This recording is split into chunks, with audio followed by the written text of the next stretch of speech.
Olá, meus amigos, minhas amigas, sou o professor Luiz Antônio Carvalho aqui do LAC, não é isso? LAC Concursos, LAC Enem, nossas filiais aí em Brasília, Rio de Janeiro, se Deus quiser, em outras regiões do país. Estou aqui para ministrar para vocês um curso chamado de Administração Pública, né? O professor é professor dessa disciplina há 16 anos, né? 16 anos atrás, eu me deparei com essa disciplina em 1980, 94, 93, 94, quando o professor fazia faculdade, estava terminando a faculdade, e naquele momento, a gente discutia muito a administração pública. O país estava passando por um grande ajuste, não é isso? O objetivo, a carta política, o objetivo era sair da hiperinflação. Então, o assunto administração pública era um assunto que estava na agenda governamental muito forte. O professor se interessou muito sobre esse assunto e de lá para cá, o professor nunca perdeu as suas origens sobre administração pública, né? Então, nós vamos explicar hoje para vocês chamado patrimonialismo, né? Patrimonialismo é a primeira aula obrigatória para todo e qualquer curso de gestão pública, para todo e qualquer curso de administração pública. Por quê? Porque nesse momento, né, da história que surge o tipo de administração chamada de administração pública, né?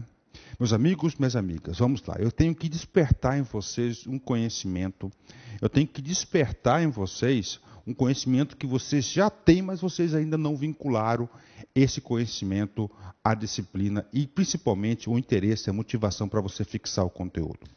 Quando nós falamos na palavra administração, eu pergunto para você, o que é administração? Administração é o quê? É uma área do conhecimento. Claro, professor, é uma área do conhecimento. Pergunto para vocês, administração, tá? Uma área do conhecimento? Professor, administração é uma ciência? Pergunto para vocês, sim ou não? Não tem meio termo. Aqueles alunos que falaram sim, acertaram. A administração ela é uma ciência. Professor, contabilidade é uma ciência? Claro que é uma ciência. Filosofia é uma ciência e assim por diante. Então nós temos várias ciências e toda a ciência, até para se organizar e delimitar, nós temos o seguinte, cada ciência tem seu objeto de estudo. Qual que é o objeto de estudo, né? Vou dizer assim, da contabilidade? Gente, da contabilidade, apesar que está em constante aperfeiçoamento aí de mudanças de conceitos importantes, o objeto de estudo da contabilidade nada mais é do que o patrimônio das empresas. Qual que é o objeto de estudo da ciência da medicina? O objeto de estudo da ciência da medicina é o corpo humano. Qual que é o objeto de estudo da ciência administração? E aí, né? Essa pergunta é muito interessante. Cara, o objeto de estudo da ciência administração chama-se as organizações. Pronto. E dentro dessas organizações, dessa ciência chamada administração, isso eu falo com muito conforto, colei grau em 1998, né? Poxa, professor, está próximo, bem perto dos 20 anos, né? Pois é, 20 anos de formado, graças a Deus, me sinto um cara realizado, sou administrador, gosto dessa ciência, me identifiquei muito com isso. Sempre trabalhei com administração. Né? Objeto de estudo da administração são as organizações.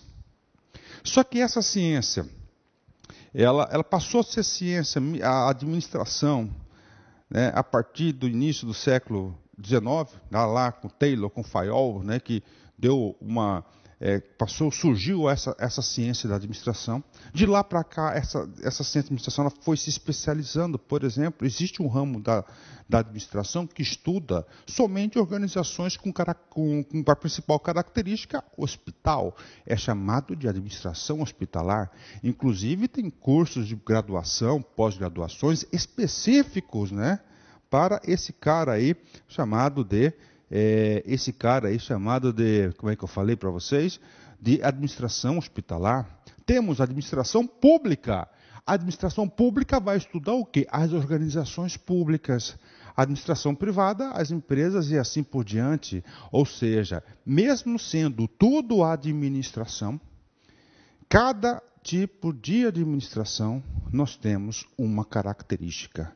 E é exatamente nessa característica que você tem que montar um conceito, um modelo mental. Aqui é administração pública. Se você conseguir fixar isso na cabeça, o que vai diferenciar principalmente o público, a administração pública da administração privada, papo reto com vocês, essa aula vai ser suficiente para você acertar todas e quaisquer questões referentes a esse pequeno primeiro assunto, chamado patrimonialismo, e essa aula aqui já vai te passar para você uma visão, uma ampliação do seu conhecimento, e com certeza você vai ter conteúdo para acertar outras questões. Tá certo? Então vamos começar a aula.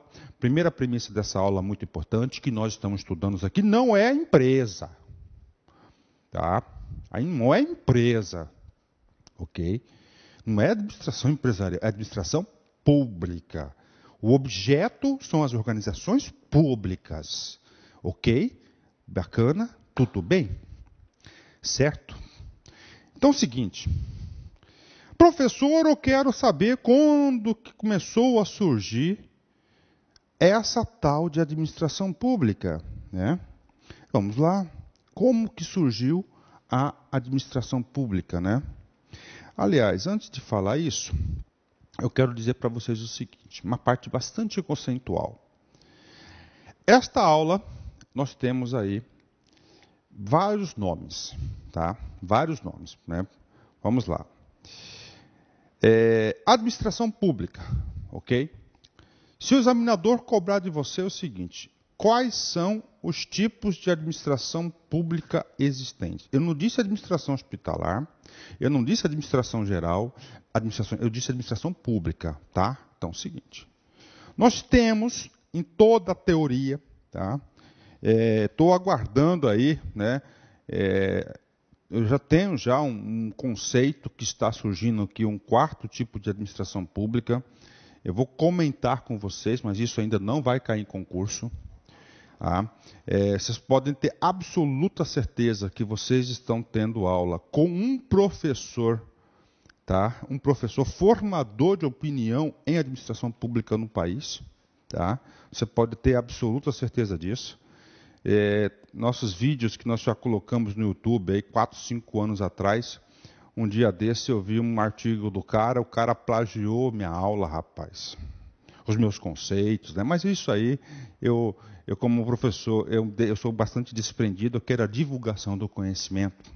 Então, é o seguinte, tipos de administração pública, comigo aqui, cara, ó, isso aqui é para concurso, tá? Eu não quero transformar você num mestre, num doutor de administração pública. O meu único objetivo é fazer com que você marque os pontinhos na prova. 3, patrimonialista, burocrática e gerencial. Pronto, nós temos 3 tipos de administração pública. Qual que foi o primeiro tipo de administração pública? Chamada de patrimonialista. Ok? Tem uma característica que a gente vai falar dessas características, única na administração pública patrimonialista. Nós temos depois, né, surge a administração pública burocrática, né? No começo, início da burocracia, né? Max Weber, né? Gosto muito desse sujeito. O Max Weber transcreveu a administração pública burocrática, sabe para quê? Para combater o patrimonialismo. E depois surge a administração pública gerencial para aperfeiçoar a burocracia. Então, nós temos aí 3 tipos de administração pública: patrimonialista, burocrática e gerencial. 95% das questões de prova, de todas as provas, né? Inclusive tem uma questão aqui recente da Universidade Federal do Rio de Janeiro, do concurso que teve recentemente, Banca Sesgran Rio, Banca ESAF, Banca FCC, Banca da UFMT, Banca da VUNESP, todas as bancas, 95% delas, tá? Olha só, elas querem que você saiba a diferença das 3. Por exemplo, vai mandar lá uma característica da burocracia e vai falar que não é burocracia, que é patrimonialismo. Está errado. Pronto, tá? Então é o modelo mental na qual os examinadores montam 95% das questões de prova desse assunto é assim. Então você tem que estudar com foco, com objetivo, com eficiência. Tá? A primeira coisa, para você ficar super competitivo, você tem que se colocar no lugar do examinador. O professor, quando está ministrando aula, incrível, essa aula eu já fiz ela não sei quantas vezes, né? O professor já ministrou essa aula. Então, o que acontece quando eu ministro essa aula, né? Toda vez eu fico pensando, puxa, olha aqui, isso aqui podia ser uma boa questão para pegar o cara. Então, pensar como pensa o examinador é uma vantagem competitiva. Professor, eu não vi esse assunto com esse nome. Eu vi o seguinte: do paradigma burocrático para o paradigma pós-burocrático. Se tiver no seu edital do paradigma burocrático para o pós-edital, é a mesma coisa.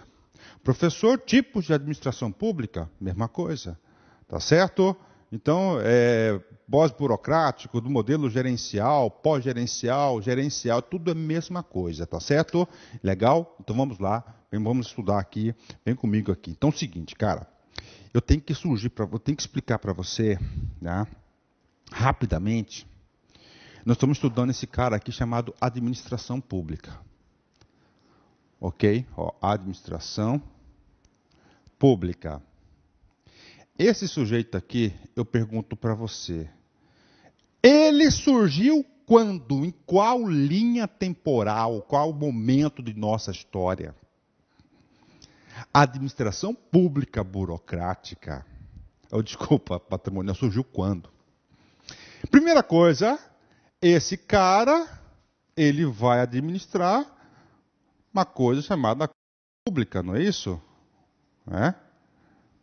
Uma coisa pública, ou pode cair assim, né? Res pública, né?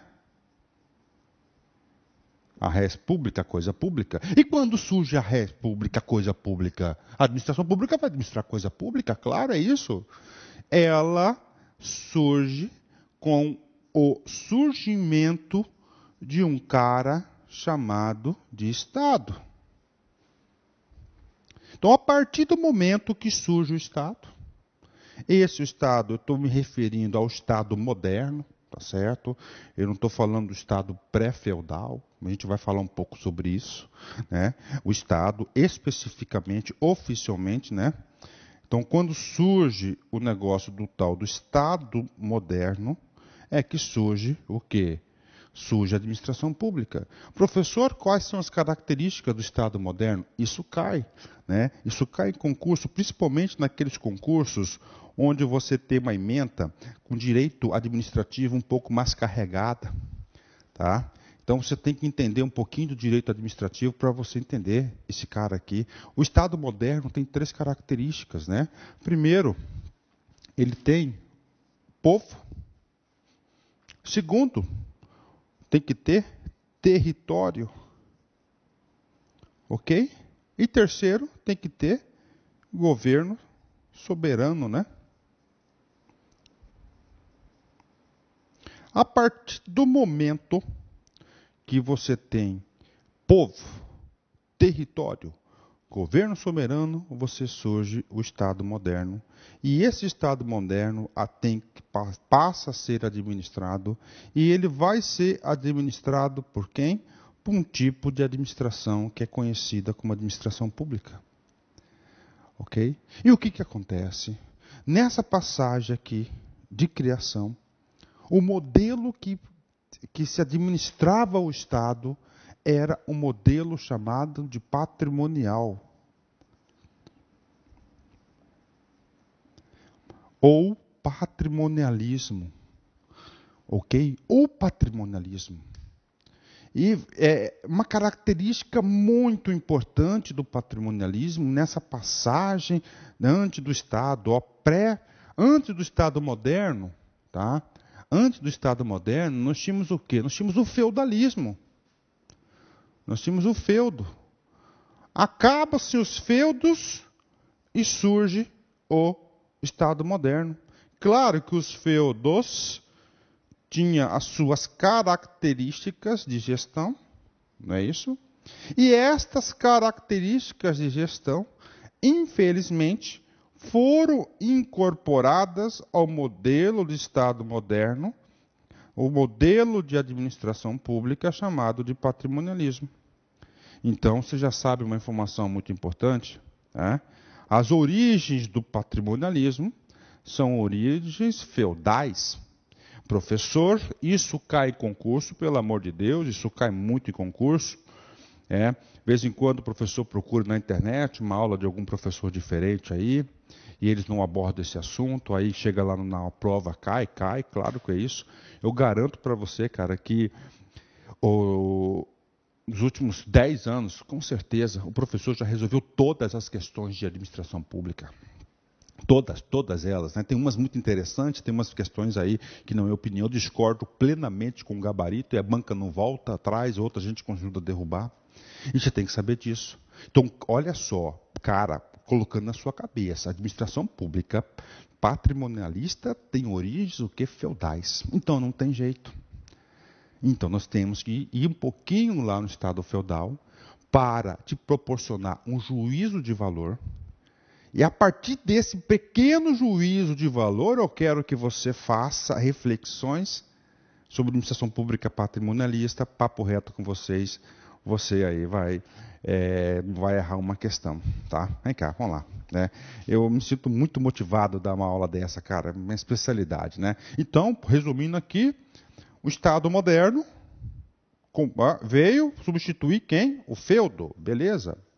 Vamos lá, aulinha de história, nós temos um grande professor de história aqui, o professor Edenilson, está 3 anos conosco, 4 anos aí, tenho certeza aí que o professor Edenilson, grande parceiro nosso. Vamos lá, quero que você entenda aqui, tá certo? Como é que era a estrutura feudal? Professor, eu quero aula de administração, eu não quero aula de história. Calma, porque você vai encontrar alguns termos específicos da administração pública que são de origem feudal, então você tem que entender, tá? Você tem que entender, aí você vai quando você coloca, quando você explica, quando você faz esse tipo de coisa, que explica na origem das coisas, cara, ninguém segura você. Vem comigo, feudalismo, como é que era a estrutura social aí do feudalismo, né? Nós tínhamos uma pirâmide, né? Olha aí a pirâmide, né? Hoje a pirâmide nossa aqui é classe A, B, C, D e E, não é isso? Nossa classe social. Nós tínhamos lá um pequeno pedacinho, nós tínhamos um outro pedaço aqui, pouco maior, e tínhamos os outros. Professor, quem que fazia parte desse cara aqui? Esse cara aqui fazia parte o quê? Os servos. Camponeses, eu colocar entre aspas, servos, camponeses. Esse segundo colocado aqui era um chamado de vassalos. Tá? Eu não sou professor de história, adoro história, tá certo? Então vou explicar da minha maneira aí, os meus colegas aí, professores de história aí, que tenham paciência comigo. E nesse pedacinho que eu vou colocar em vermelhinho, esse sujeitinho aqui, tá certo? Esses caras aqui, né, eles faziam o seguinte, esses caras aqui eram chamados de nobres. Tá? Professor, e o poder da igreja? Vou tirar o poder da igreja dessa interpretação, tá certo? Porque aqui o poder da igreja católica tinha uma influência gigante, o clero. Tá? Cara, esses nobres eram quem? Primeira coisa, o que era um feudo? O feudo eram enormes regiões de terra, tá certo? Que essa terra aqui, Deus mandou para nobres, né? Então o clero falava, você tem sangue azul, tá certo? Você é o dono dessa terra aqui. Enormes extensões de terra. Você tinha os servos eram aquelas pessoas que serviam a nobreza. E os vassalos, professor? Esses vassalos aqui, para fazer uma analogia, eram os gerentão dos caras. Tá? Os servos moravam aqui nos feudos, tá? A família lá tinha uma nobreza. Eles trabalhavam na terra, não eram donos da terra, tá certo? Não eram donos da terra, e eles que mantinham toda essa estrutura, principalmente a estrutura dos nobres. Os luxos, tudo, os vassalos ali fazendo acontecer à vontade dos nobres. Então nós tínhamos essa estrutura. Vamos ver se você está prestando atenção. Eu disse para vocês, nós temos o seguinte, a estrutura do Estado moderno, 3 sujeitos. Qual que é? Isso, povo, território e governo soberano. Comigo. Nesse feudo aqui, eu pergunto para você, meu filhinho. Olha só, cara, papo reto. Tem governo aqui soberano? Tem alguém que manda e desmanda aqui? Sim ou não? Sim. Não tem? Quem que é o cara que manda e desmanda aqui? Era a nobreza.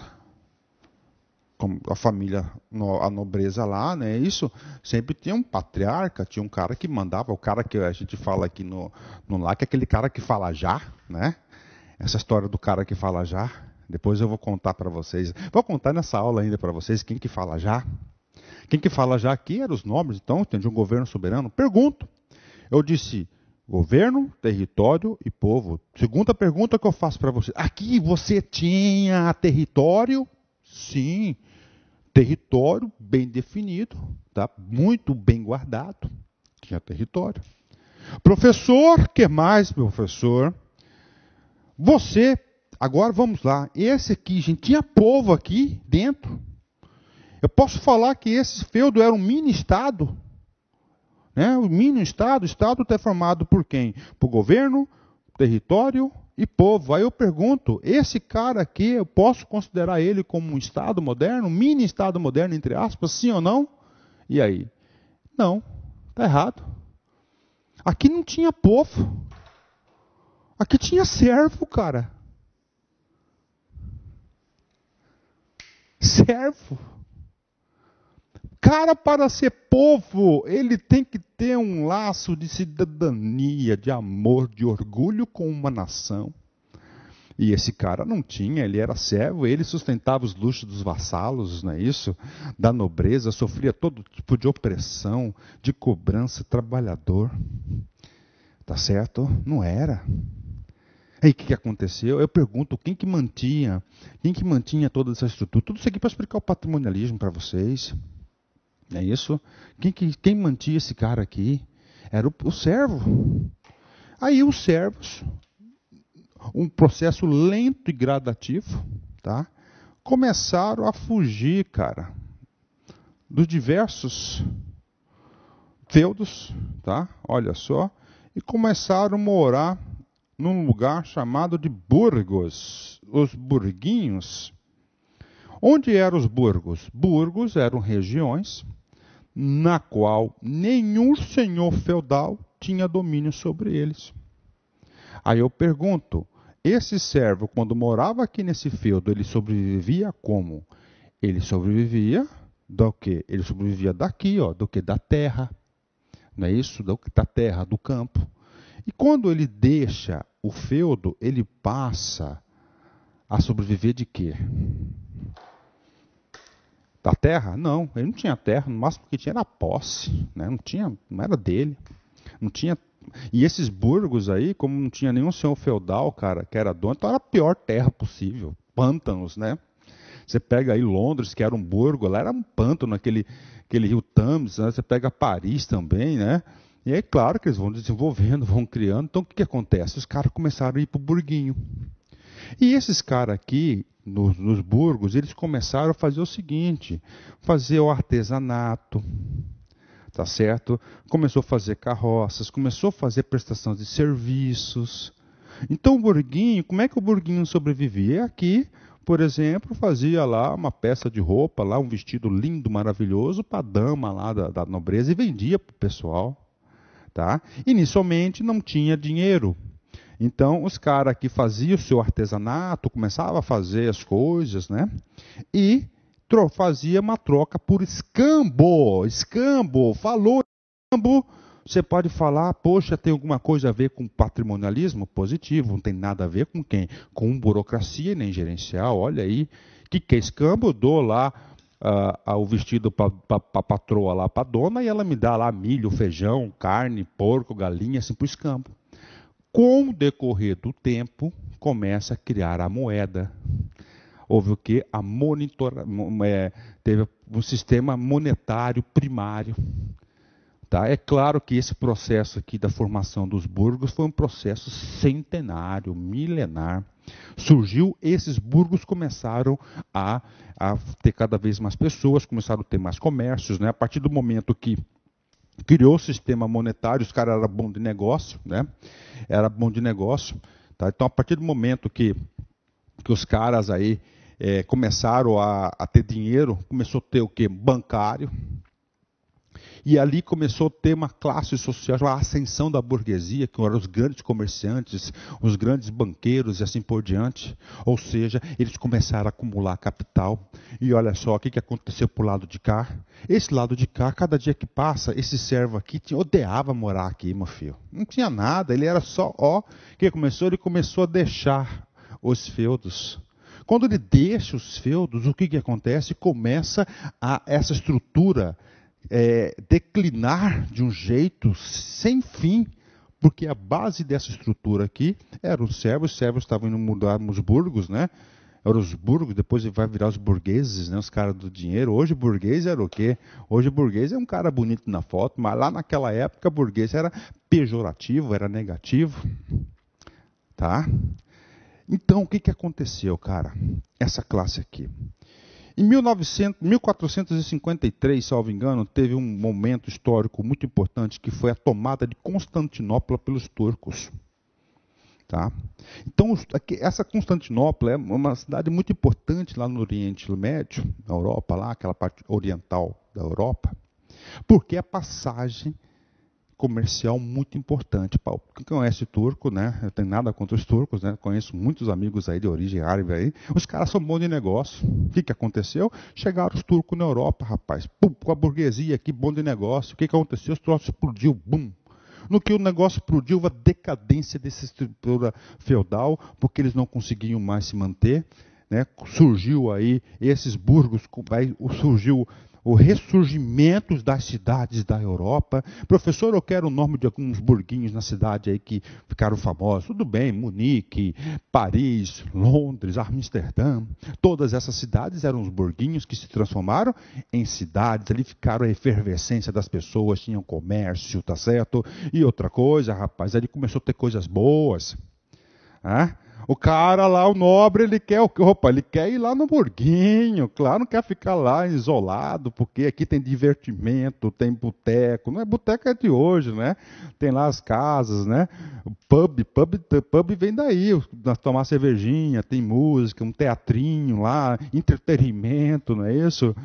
E outras coisas aí que a gente não pode falar no vídeo, que motiva o pessoal. E aqui começou uma decadência, olha só, tá certo? Era uma decadência. O que aconteceu, esse cara aqui? Esses feudos, eles começaram a entrar numa crise profunda. E quando entra em crise, o cara tem que ter uma solução. Qual que foi a solução do sujeito? Eles começaram um processo de unificação de feudos. Por exemplo, olha só,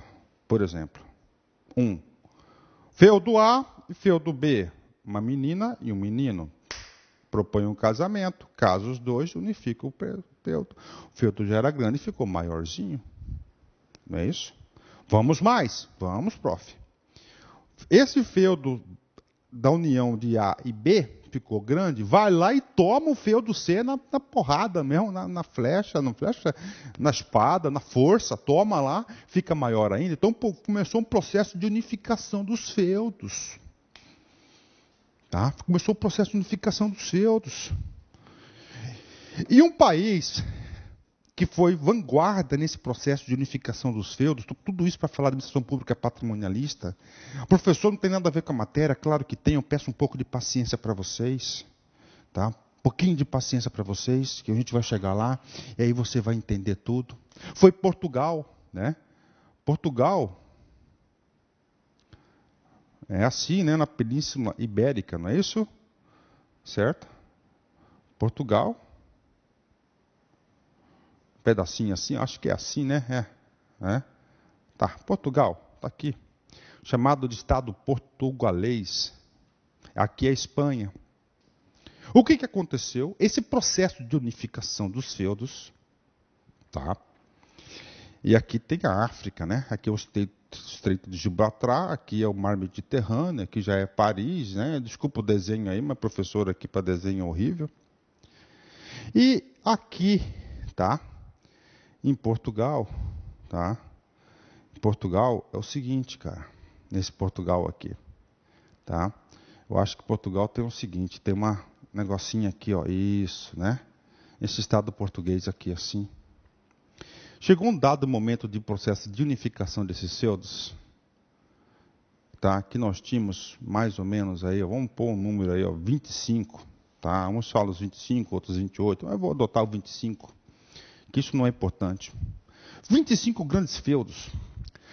Todos esses feudos tinham uma característica, eles estavam quebrados, descapitalizados, porque a sua estrutura, que eram os servos, estavam indo para os burgos, e lá nos burgos os caras faziam comércio. Começou a surgir uma elite dentro dos burgos, começaram a ser a ascensão da burguesia, que é os comerciantes, os banqueiros, né?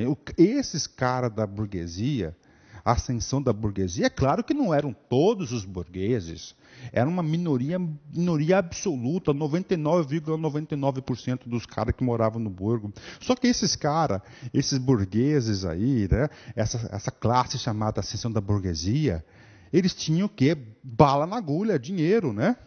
Então nós tínhamos aqui, ó, os burgueses, né? Não são todos, né? Vamos supor aqui, nesse estado de Portugal, mais ou menos 5, ok? 5. Esses caras aqui, ó, detinham capital econômico. Esses caras aqui detinham o quê? A propriedade da terra. Eles detinham o quê, né? Eles tinham autoridade, a soberania. Esse aqui não. Mas eles tinham o quê? O que esses caras aqui buscavam? Eles buscavam reconhecimento. Eles queriam fazer parte da nobreza. A turma de cima, que eram os nobres, né? 25 nobres, que eu falo da família de nobrezas. O que esses caras buscavam? Esses caras buscavam resolver seus problemas. Tá? E outra coisa, esse território aqui estava sendo atacado, né, pelos mouros, né? Olha aí, pelos mouros, pelos espanhóis, né? Por quê? Porque estava no processo de unificação. Tá? De unificação. Eles tinham isso aqui é chamado Estado portugalês. O que aconteceu, meu filho? Aconteceu que eles fizeram um acordo, né? Claro que essa classe aqui, ela passa a ceder, essa outra ceder, né? No feudalismo, né? Nós temos 3 classes, não é isso? Ó, servo, vassalos e nobres. Uma das características é o seguinte: o cara nasce servo, morre servo. Não há ascensão de classe social. Isso que não há ascensão de classe social é chamado de estamentos, sociedade estamental. Teve uma novela das 9, né, que retratava lá a cultura da Índia. A Índia não eram 3, eram 50, chamado de castas. Então, atenção, mais uma dica de concurso, isso é cobrada, principalmente para as bancas aí de universidades, do FMT, banca da Universidade Federal do Rio de Janeiro, do Paraíba, todo concurso que tem aí dentro de universidades, é o seguinte, né? O que acontece? Castas, né? Não há ascensão social. Você nasceu servo, você vai morrer servo. Então, isso é chamado de estamentos, sociedade estamental. Então, se cair na prova estamental, você tem que vincular que é uma característica do sistema patrimonialista, feudalismo. Né? Por quê? Porque as principais características do sistema patrimonialista, elas surgem decorrente do quê? Do modus operandi do feudalismo. Por isso que eu estou explicando isso. O que aconteceu? O burguês, ele estava aqui. Ele queria ir para lá. Tá? Aí, esses caras aqui fizeram uma coalizão e chamou de Estado. A partir do momento que chamou de Estado, o servo passou a ser chamado de povo. Tá? Povo. Ou seja, aqui o cara pode nascer servo e pode ascender na classe social. Esse cara aqui passou a ter um território e, outra coisa, um governo, um único governo. Tá? Dom João I. Pronto, formou-se o Estado. Aqui não é mais servo, é povo, então foi um dos primeiros, o primeiro Estado moderno surgido no país, no mundo, Portugal. Tá certo? Tinha uma alta burguesia detentora de capital. Esses caras foram incorporados na nobreza. E esse Estado ele iria ser administrado por um cara chamado de rei. Aí eu pergunto para vocês, esse cara que era de rei, veio dos burgueses ou veio dos nobres? É claro que veio dos nobres. Tá? Ou veio dos nobres. É claro que a burguesia vai ter a sua chance. Então está aqui. Formou o Estado. Agora tem um Estado, tem rei, tem povo, território, governo. E agora nós temos que administrar esse Estado português.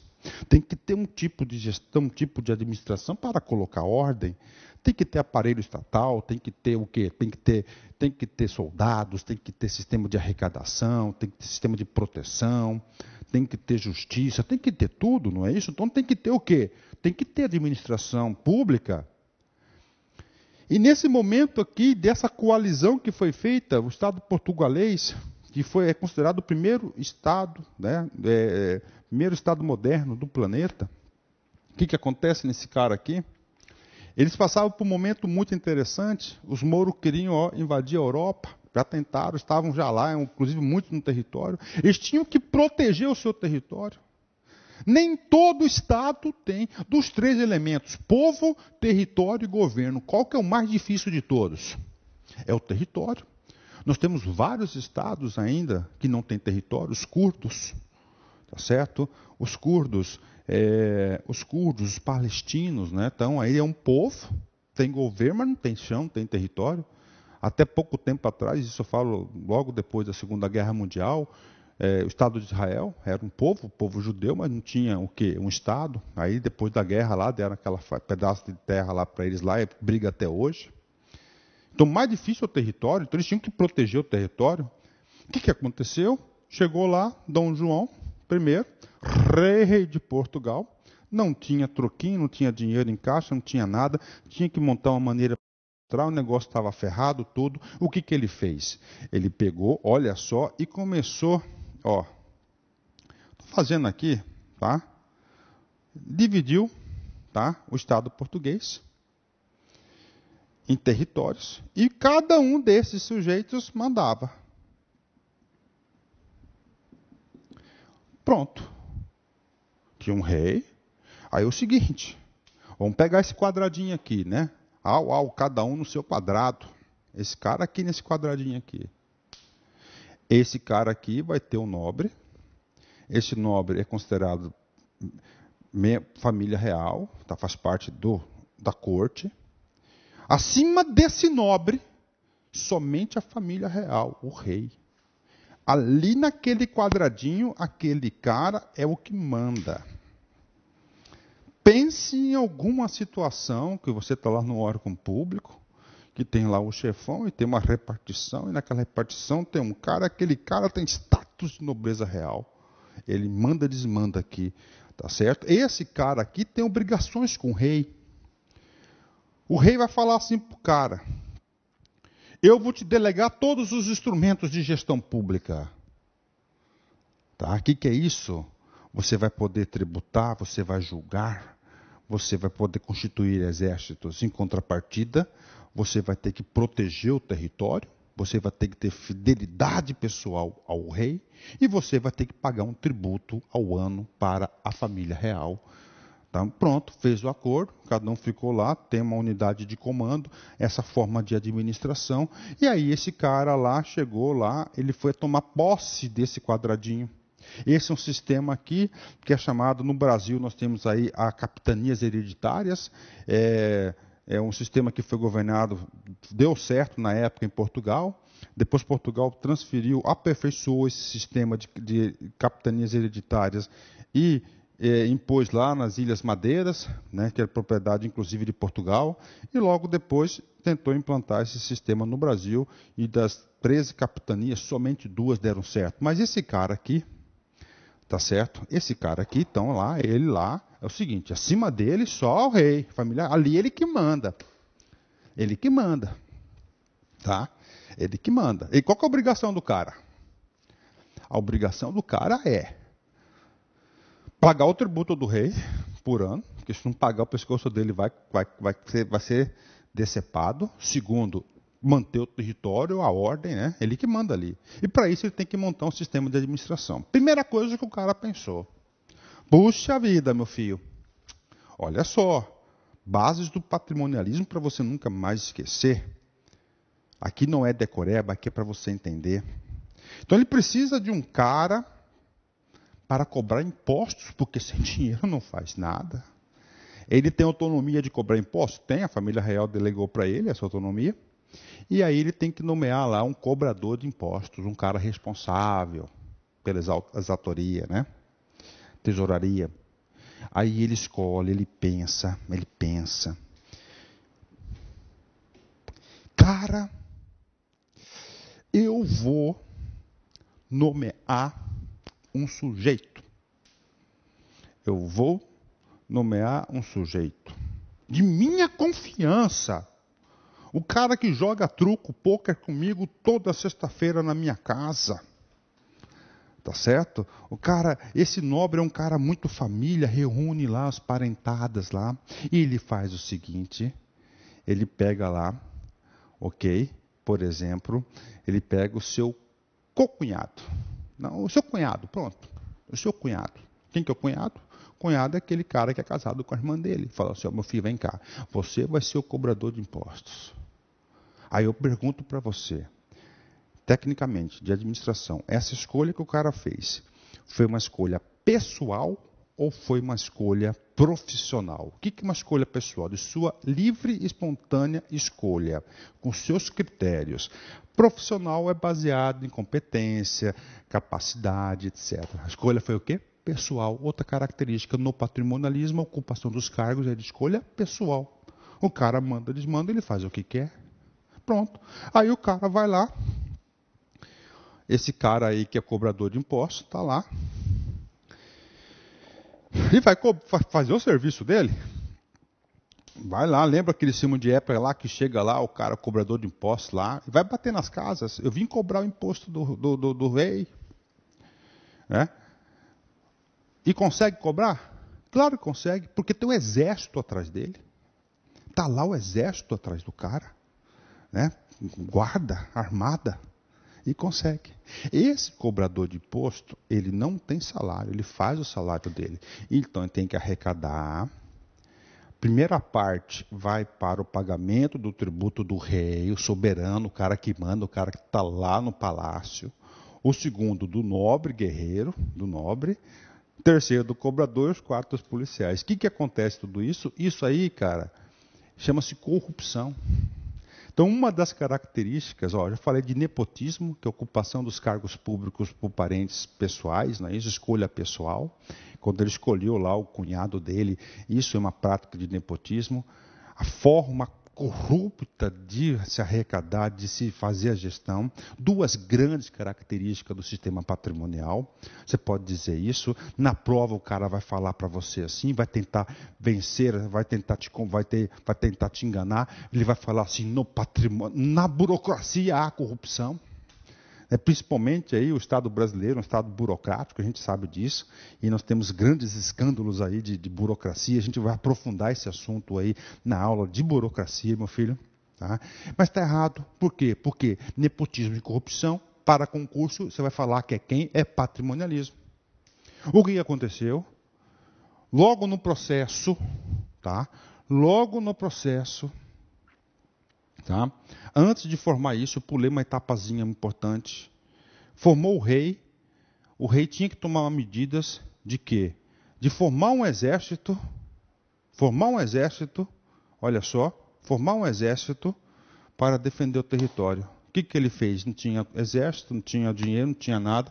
Fez essa coalizão. Esses nobres colocaram a sua guarda pessoal, colocaram os seus homens, os burgueses, o seu capital, colocaram tudo para proteger o Estado de Portugal. Isso no primeiro momento. O que aconteceu? Portugal teve uma consolidação da base territorial muito rápida. Ele conseguiu expulsar os mouros e os espanhóis do seu território, tá? Conseguiu expulsar os mouros e os espanhóis do seu território e se formou o Estado. Só que logo depois dessa guerra, esses nobres foram chamados nobres guerreiros. Isso já caiu em provas. Se o cara quiser apertar seu pescoço, estão nobres guerreiros, provém do quê? Do Estado patrimonial. Eles foram assumir esse cara aqui, assumiram quebrados. Aí eu pergunto, quebraram os nobres e quebraram a burguesia, teoricamente. Em nome de quem? Do rei. O rei. Né? Porque esse rei agora não é um rei que vai simplesmente reinar somente para a elite, somente para a nobreza. Agora ele tem que governar para todos. É o pacto que tiveram que fazer para criar o Estado moderno. Então o rei tinha uma dívida com ele.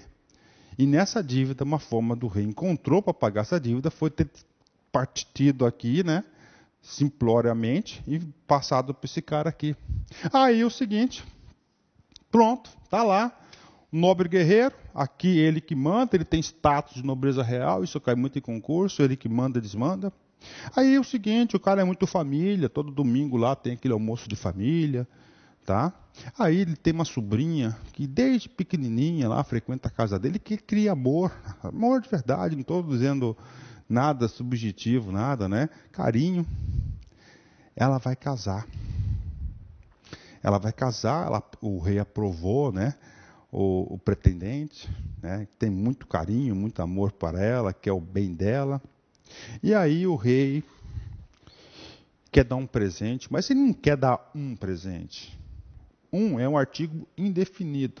Ele quer dar o presente. Esse o na frente do presente muda o contexto. Esse o passa a ser um artigo definido, ou seja, algo especial, algo único. E o rei pensa, puta merda, que presente que eu vou dar pro cara? Ou desculpa o palavrão aí. O que eu vou dar para esse cara, meu filho? Né? Aí, ele falou o seguinte,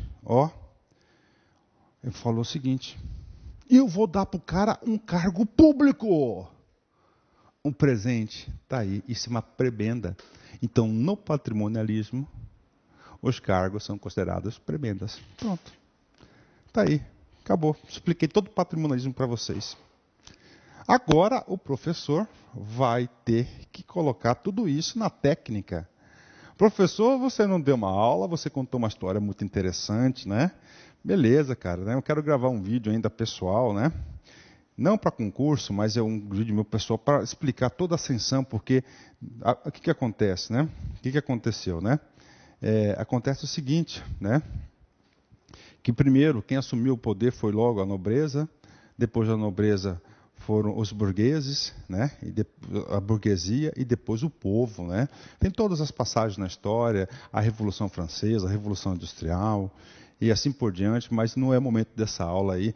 Por isso que eu gosto muito de administração pública, que a administração pública exige conhecimentos de gestão, claro, conhecimentos de história, conhecimentos aí de direito, né? Então é o seguinte, vamos lá, administração pública patrimonialista. Então ela provém da onde? Das práticas feudais, né? Então é o seguinte, onde a administração, lá daquele quadradinho, nada mais é do que uma mera extensão do poder do soberano. O soberano é o rei, né? Professor, eu estou na minha repartição e eu vejo isso, o cara é o secretário, o cara é soberano. E o outro cara é de confiança absoluta do soberano, tá certo? Então ele é uma extensão do poder. O cara é um soldado do soberano. Ele não tem compromisso com o cargo público. Ele tem compromisso com o seu soberano. Isso tem que saber. Isso cai em concurso. Outra característica. Ocorre um endeusamento. Os caras são deuses, né? Sobre o soberano. Temos supervalorização dos seus auxiliares, servidores, que passam a usufruir status de nobreza real. Professor é uma panelinha ali, professor. Naquela novela Chica da Silva também muito interessante, né? Olha que coisa interessante, né? A res pública não é diferenciada da res príncipes, né? Res significa coisa. Então, a coisa pública, olha só, a coisa, isso cai muito, atenção. A coisa pública. O que é uma coisa pública? Professor, uma ponte é uma coisa pública. Professor, uma praça é uma coisa pública, claro. Res príncipes, vamos colocar aqui, ó, é a coisa do príncipe, mas para trazer na nossa realidade as coisas particulares. Por exemplo, né, essa camiseta aqui é do professor, é coisa particular, é minha, é um carro meu, isso, pronto. O que acontece na administração pública patrimonialista, eu disse para vocês que eles se apropriam da coisa pública. E para isso, eu vou falar para vocês, tá? Eu adoro história francesa, tá? E eu quero falar para vocês o seguinte, lá na França, tinha um rei que ele adotou como símbolo o sol, Luís XIV, muito vaidoso, grandes conquistas, grandes derrotas. E ele falava o seguinte: eu sou o Estado. A partir do momento que o cara fala que eu sou o Estado, ele está se apropriando do Estado, ele está anexando a coisa pública ao patrimônio privado dele, pessoal, do príncipe, no caso. Tá? Então essa prática, infelizmente, acontece muito. Quando um secretário de Estado, um ministro, pega uma viatura da repartição e manda buscar o filhinho do coração na escola, ele está o quê? Se apropriando da coisa pública para fins particulares. Característica básica do patrimonialismo. Isso é práticas patrimonialistas. O examinador vai tentar te enganar, vai falar que isso é coisa da burocracia, você vai dar errado, você tem que vencer suas paixões aqui. A gente vai chegar na aula da burocracia, tem que entender essa aula aqui é muito importante, porque vou abrir a cabeça de vocês, tá? O contexto, fazendo uma boa contextualização para você entender. A gente vai fazer na burocracia, no gerencial, rapaz, tudo completo, aqui é pacote completo. Bacana? Legal? Então, isso. Tá? E como o Estado patrimonial é cultural, né? Então, a res pública não é diferenciada da res príncipes, ou coisa pública privada. Cai em concurso, não cai, isso aqui despenca. Vamos lá, outras características do patrimonialismo, né? Proporciona a corrupção e o nepotismo. Nepotismo é a ocupação dos cargos públicos, não é isso? Por parentes, amigos, familiares, né? Vamos lá. Relações de fidelidade pessoal com o príncipe, ou seja, para você ocupar um cargo lá, não é por sua competência. Tem que ser algo pessoal, fidelidade, de confiança. De confiança, né? Vamos lá. O cara que ocupa aquele cargo, né, ele se apropria do cargo. Ele tem interesse pessoal. O cargo é dele. Não. O cargo não é dele, o cargo é do Estado. Você está administrando uma coisa pública para o Estado. É uma característica do patrimonialismo. Então, a apropriação do cargo pelo seu ocupante, interesse pessoal. Olhando aqui, eu vejo todas as questões de prova. Vamos mais?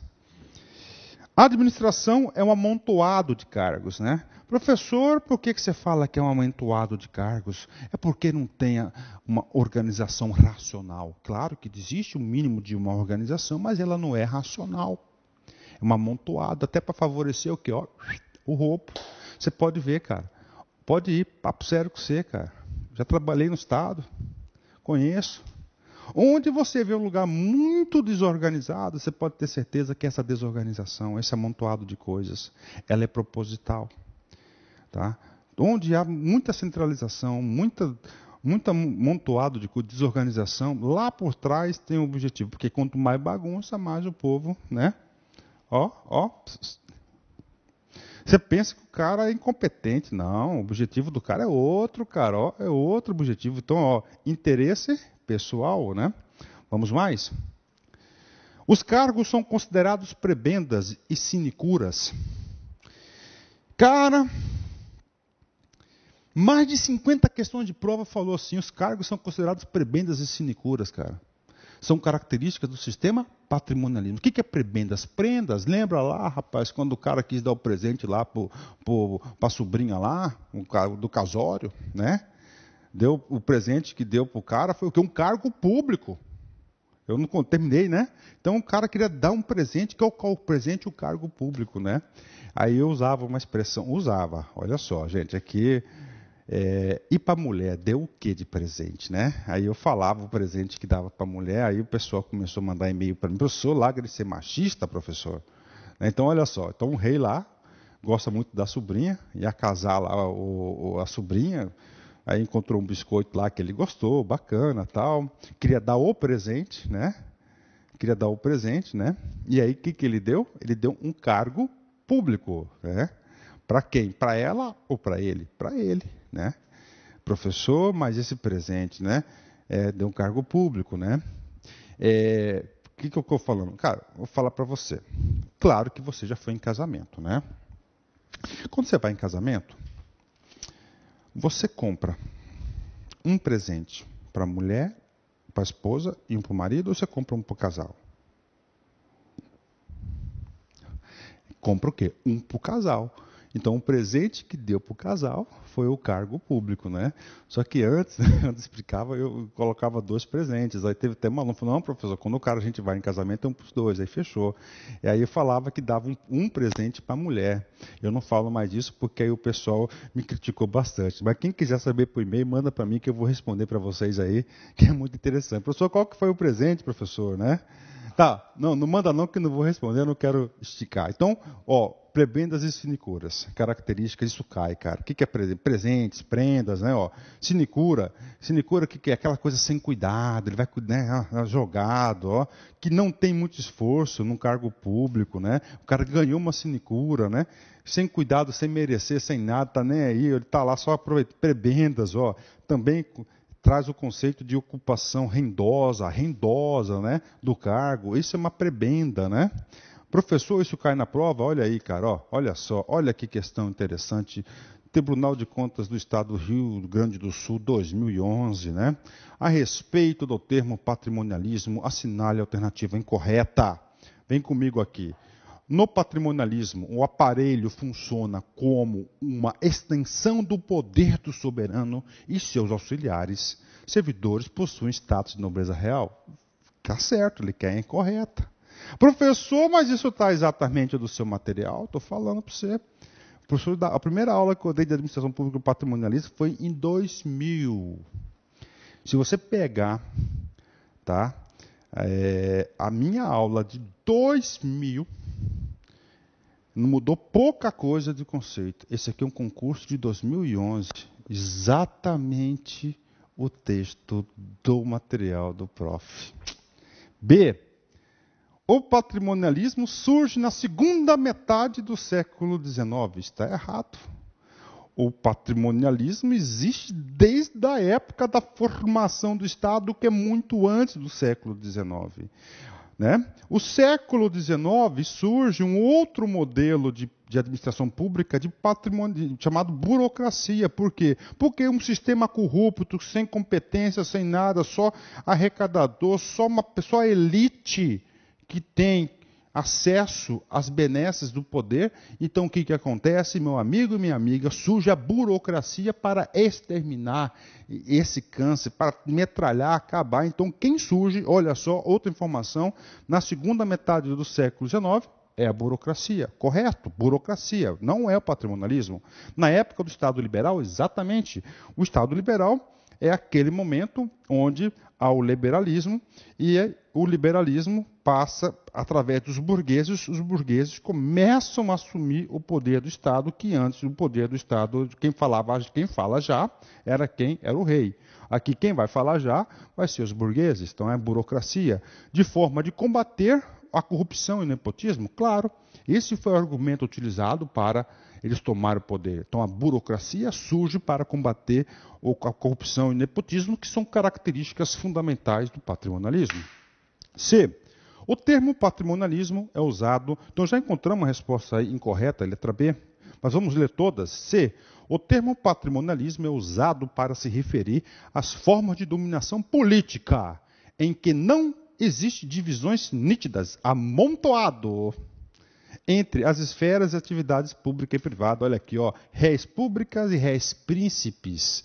A confusão. Aí, cara, viu como se aprende? Essa questão é difícil. D.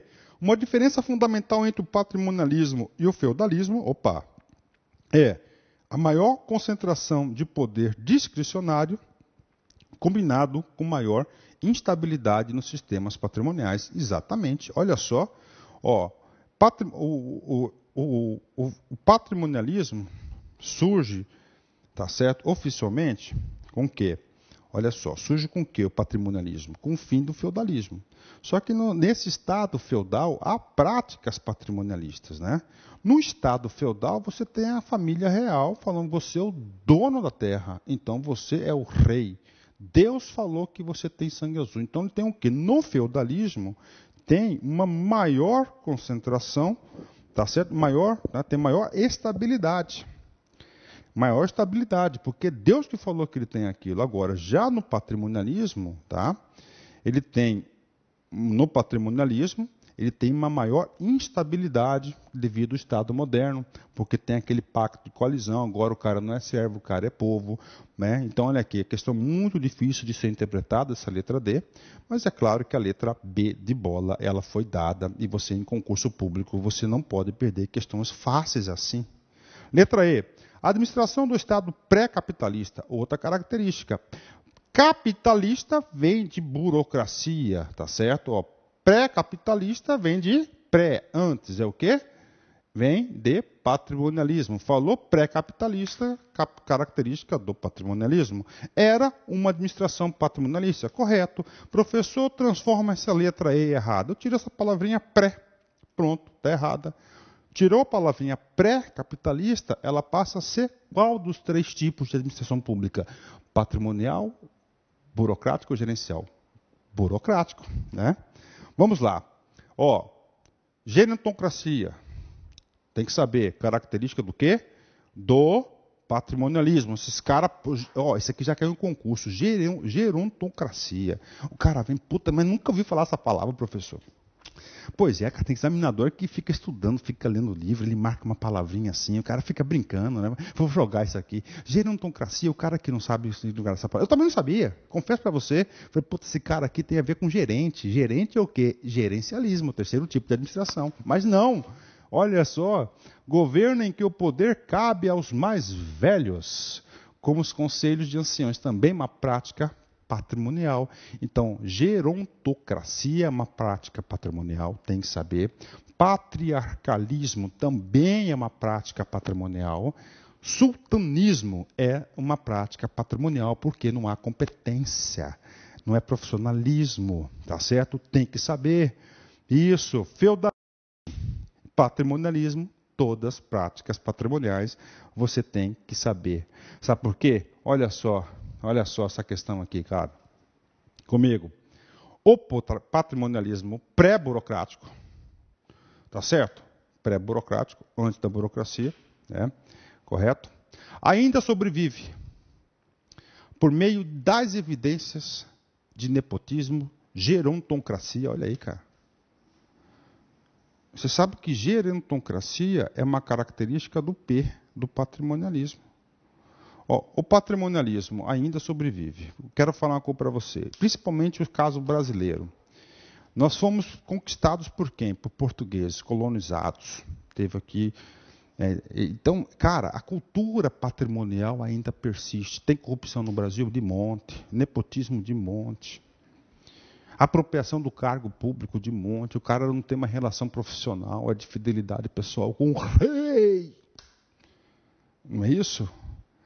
Por quê? Porque culturalmente, apesar que nós não somos oficialmente um Estado patrimonial, o nosso modelo de gestão, oficialmente, segundo a Constituição Federal, ele é gerencial, e a gente vai chegar lá, eu não vou antecipar esse assunto, né? Devido a essa forte cultura patrimonialismo de anos e anos e anos e anos e anos, ela ainda persiste através de evidências, que isso nós vamos chamar de quê? De disfunções da burocracia na aula da burocracia.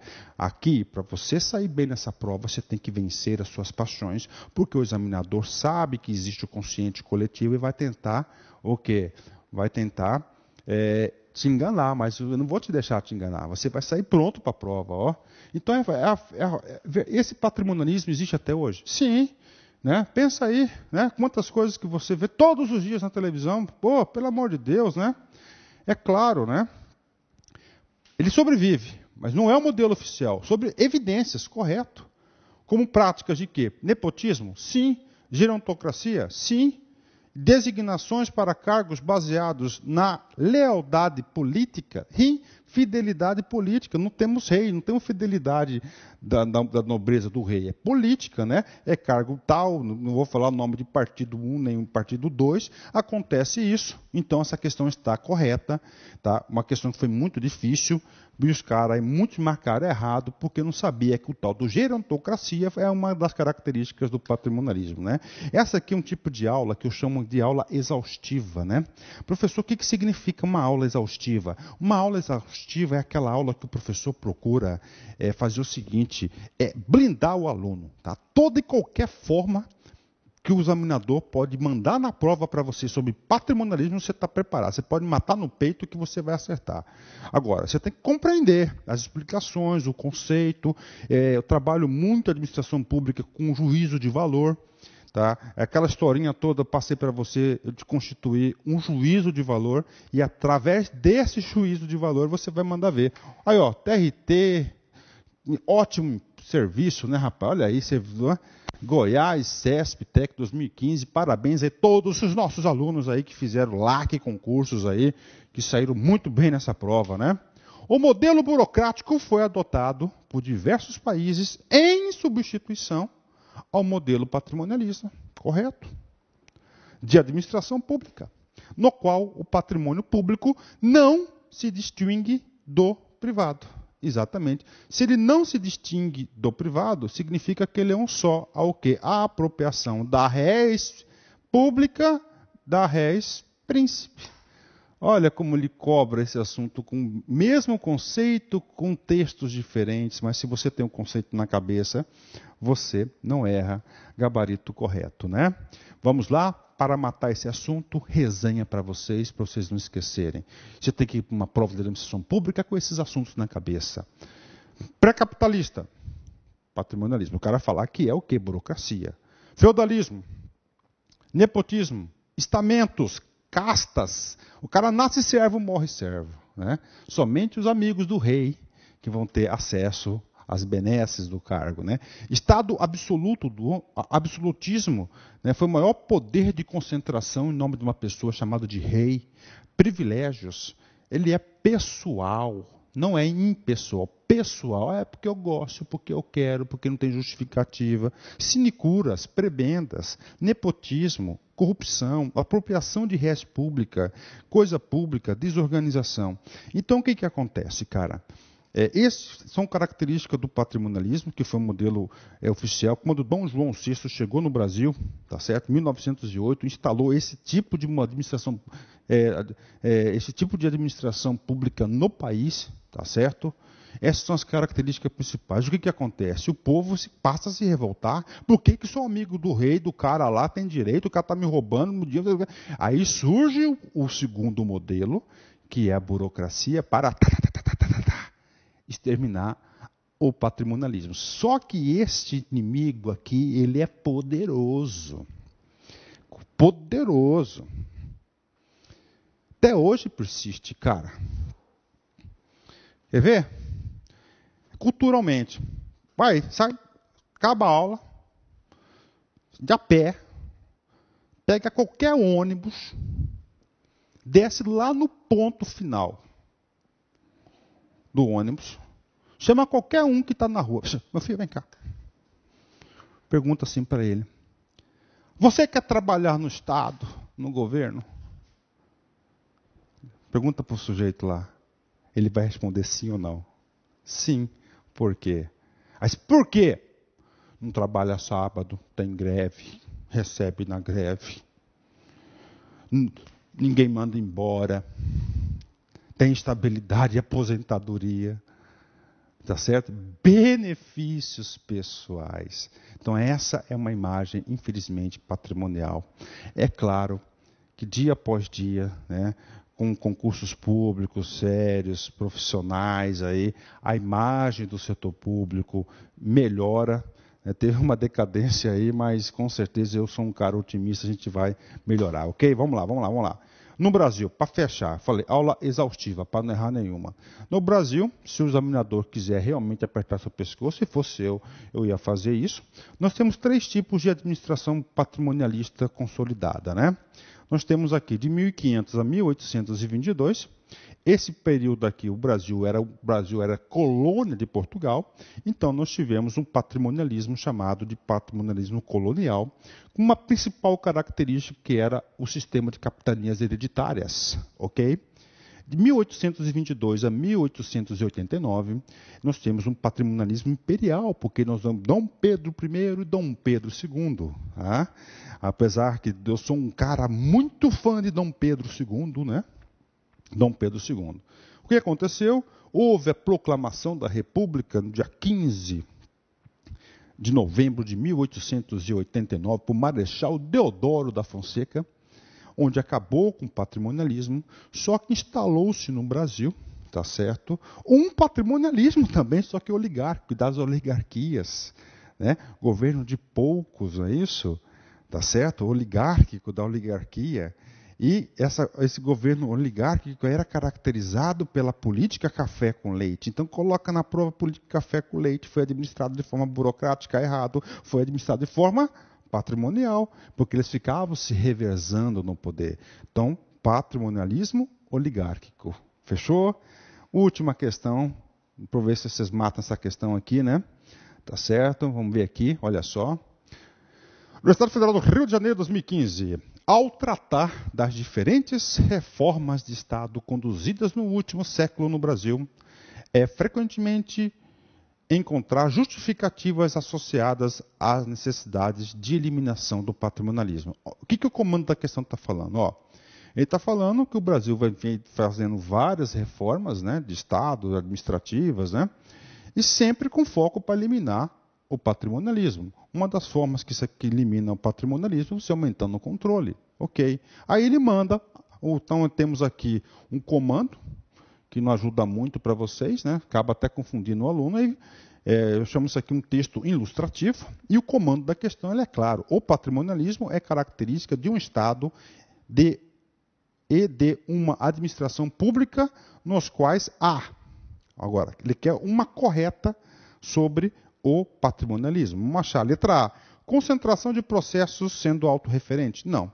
A concentração de processos sendo autorreferente é uma característica da burocracia. A gente vai pegar isso lá na aula da burocracia. Adoção de causuísmo, formalismo e particularismo de procedimentos, ou particularismo pessoal, né? Cara, então essa questão aqui eu vou pular a letra B, tá certo? Que depois eu volto nela. Então a letra A ela está errada, letra B eu pulei, eu não falei nem A, nem se é certo ou errado, porque eu quero analisar as outras, eu quero ensinar você a fazer prova comigo. C, orientação para o cidadão e para obtenção de resultados. Não, errado. Isso aqui a gente vai ver muito bem na aula de gerencialismo. Então letra C pode colocar é gerencial, né?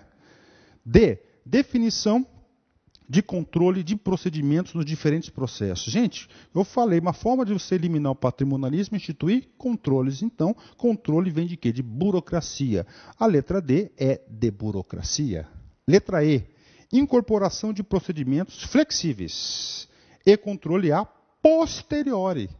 Posterior, meta gerencial. Então, a letra E é gerencialismo.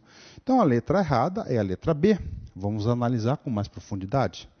Adoção de causuísmo, né, de causas, coisas não muito pensadas, né, não planejadas. Formalismo, tem formalismo? Claro que tem um certo formalismo. Vou cobrar lá o imposto, vai lá, dá um recibinho para o cara. E particularismo de procedimentos é, sim, características de uma administração pública patrimonialista, é claro, nos moldes de hoje, né?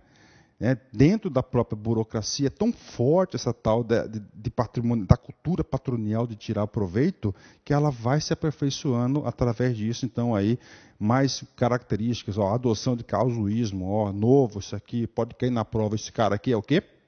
Patrimonialismo. Tá certo, meus amigos? Aí, espero ter gostado da aula do prof. Luiz aí, né? As pessoas te julgarão sem te conhecer. Acostuma-se. Puxa vida, hein, cara? As pessoas te julgarão sem te conhecer. Acostuma-se. É isso aí, né, cara? Isso aí. Passei por uma situação aí, esses dias aí, que encaixa, né? Fui julgado por pessoas que não me conhecem e depois chega lá, é outra coisa, né? Pense nisso, então, para finalizar essa super aula. Nunca julgue as pessoas sem conhecê-las. Tudo bem? Meus amigos, minhas amigas, um forte abraço. Fique com Deus. Até a nossa próxima aula. Tchau, tchau. Clique like.